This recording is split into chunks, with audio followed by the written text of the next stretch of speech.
Telangana voice news میں آپ سب کا استقبال ہے۔ آئیے نظر ڈالتے ہیں آج کے خبر نامے پر۔ تلنگانہ بی جے پی کے صدر بندی سنجے نے حیدرآباد میں 25 سالہ دلت نوجوان بی ناگراجو کے غیریت کے نام پر قتل کے معاملے میں انصاف کو یقینی بنانے کے لیے فاسٹ ٹریک عدالت قائم کرنے کا مطالبہ کیا۔ سنجے، جنہوں نے سوموار کو وقار آباد کے مارپلی گاؤں میں ناگراجو کے خاندان سے ملاقات کی، چیف منسٹر کے چندر شیکھر راؤ کے ایک ظالم شخص قرار دیا جس نے اس گھناؤنے قتل کا کوئی جواب نہیں دیا۔ سنجے نے کہا کہ ریاست میں حالیہ ہلاکتوں، خودکشیوں اور عصمت دری کے لیے TRS پارٹی کے قائدین ذمہ دار ہیں۔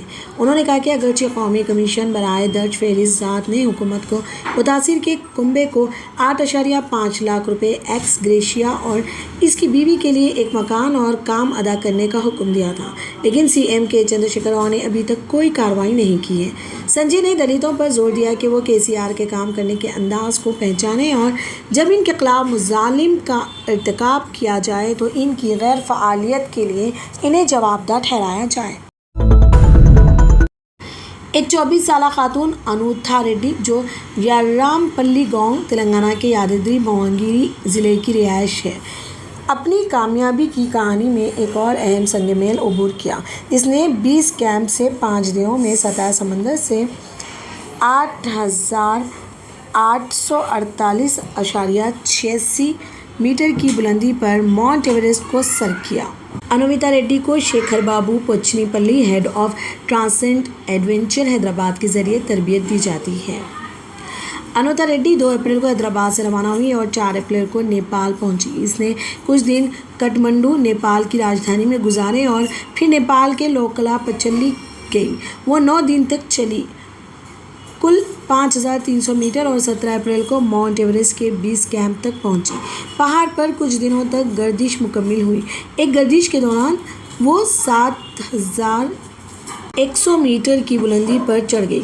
2 تجربہ کار شیرپاؤں گائیڈ کے ساتھ مل کر اپنی گردش مکمل کرنے کے بعد وہ اونچے کیمپوں پر چڑھ گئے اور نچلے کیمپوں میں واپس آنے سے پہلے رات گزاری، جس سے ان کے جسموں کو آکسیجن کی کم سطح کے مطابق ہونے میں مدد ملی۔ مہم جوئی کا آغاز 12 مئی کو ہوا۔ انہوں نے مختلف بلندیوں کے 4 پہاڑوں کو عبور کیا اور 16 مئی کی صبح 9 بجے اختتام پذیر ہوا۔ شیکھر بابو نے کہا کہ وہ 18 مئی کو 20 کیمپ پہنچیں گے۔ انہوں نے وضاحت کی کہ وہ نیپال میں چوٹی کانفرنس کے ریکارڈ مکمل کریں گے اور اس مہینے کے آخر تک حیدرآباد پہنچیں گے۔ مرکزی وزیر داخلہ امت شاہ کو جھوٹا بادشاہ کہنے پر تلنگانہ کے وزیر KT راما راؤ پر جوابی حملہ کرتے ہوئے BJP کے ریاستی نائب صدر NVSS پربھاکر نے کہا کہ مرکزی وزیر داخلہ عوام کا آدمی ہے، وہ انہیں جھوٹا کہنا KTR کی پریشان ذہنیت کو ظاہر کرتا ہے۔ ان کا یہ تبصرہ اس وقت آیا جب KTR نے تلنگانہ راشٹر سمیتی حکومت میں بدعنوانی کا الزام لگانے پر امت شاہ کے خلاف تنقید کی اور انہیں جھوٹا بادشاہ قرار دیا۔ KTR نے کہا وہ امت شاہ نہیں ہے بلکہ جھوٹے بادشاہ ہیں۔ اس کی ایک بات بھی سچ نہیں ہے۔ امت شاہ اوپر آئے ہیں اور نچلی سطح سے ان کی پرورش ہوئی ہے اور وہ ایک عام کاریہ کرتا سے ملک کے وزیر داخلہ تک پہنچے ہیں۔ وہ عوام کا آدمی ہے۔ اسے جھوٹا کہنا KTR کی پریشان ذہنیت کو ظاہر کرتا ہے، پربھاکر نے ANI کو بتایا۔ تیلگو اداکارہ کراٹے کلیانی بغیر کاغذی کارروائی کے مبینہ طور پر 2 ماہ کی بچی کو گود لینے کی وجہ سے مشکل میں ہے۔ حیدرآباد چائلڈ ویلفیئر کمیٹی کے دفتر نے اس سے پیر کو حاضر ہونے کی ہدایت کی، لیکن وہ حاضر ہونے میں ناکام رہی۔ یہ اطلاع ملنے کے بعد کہ اداکارہ نے ایک بچی کو غیر قانونی طور پر گود لیا ہے، چائلڈ ویلفیئر کمیٹی CWC نے اتوار کو ان کے گھر کا دورہ کیا، لیکن وہ دستیاب نہیں تھی۔ ہمارے پاس قابل اعتماد معلومات ہے کہ اس نے واقعی ایک بچہ گود لیا ہے، تاہم صرف تحقیقات سے ہی پتہ چلے گا کہ آیا یہ قانونی ہے یا غیر قانونی، چونکہ وہ اپنی رہائش گاہ پر موجود نہیں تھی، اس لیے اسے جلد از جلد کمیٹی کے سامنے پیش ہونے کا نوٹس دیا جائے گا۔ ضلع ویلفیئر آفیسر کے ایک اہلکار نے دی نیوز انڈین ایکسپریس کو اطلاع دی۔ گود لینا صرف اس صورت میں قانونی ہے جب جوڑے سینٹرل ایڈاپشن ریسورس اتھارٹی یا اسٹیٹ ایڈیشن ریسورس ایجنسی سے رجوع کریں۔ کسی بھی سرکاری گھر سے بچے کو گود لینے کی سخت جانچ کے بعد ہی والدین کے حوالے کیا جاتا ہے۔ کراٹے کلیانی نے پیر کے روز ایک پریس کانفرنس کرتے ہوئے کہا کہ ان پر بچے کو گود لینے کے الزامات سے بے بنیاد اور تمام جھوٹ ہے۔ شادی کے بعد میرا اسقاط حمل ہوا اور پھر کبھی بچہ نہیں ہوا۔ میں اپنی ساری زندگی ایک بچی چاہتی تھی، اس لیے قانونی طریقہ کار پر عمل کرتے ہوئے گود لینے کا فیصلہ کیا۔ تب میں نے گوردھن کے خاندان سے ملاقات کی جس کے پہلے ہی 3 بچے ہیں اور سوچا کہ میں اسے گود لے لوں، ان کی مدد کروں، کلیانی نے کہا۔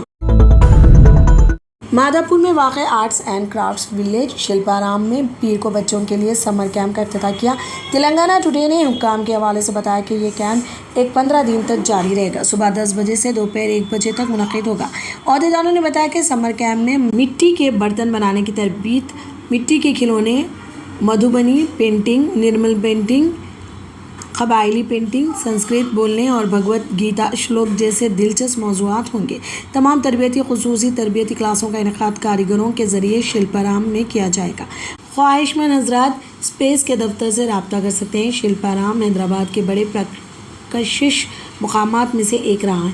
مختلف ریاستوں سے کاریگر اور خواتین آ کر روایتی زیورات، ہاتھ سے بنی ساڑیوں، شالوں، لباسوں، بیڈ شیٹس وغیرہ سے لے کر اپنے کام کی نمائش کرتے ہیں، نیز ہاتھ سے تیار کردہ لکڑی اور دھات کے سامان۔ فی الحال کے لیے خبرنامہ اتنا ہی۔ دیکھنے کے لیے آپ کا بہت بہت شکریہ۔ اگر آپ نئے ہیں اس چینل پر تو سبسکرائب ضرور کر لیں اور بیل آئیکن بھی دبا لیں تاکہ ہماری ہر خبر آپ تک پہلے پہنچے۔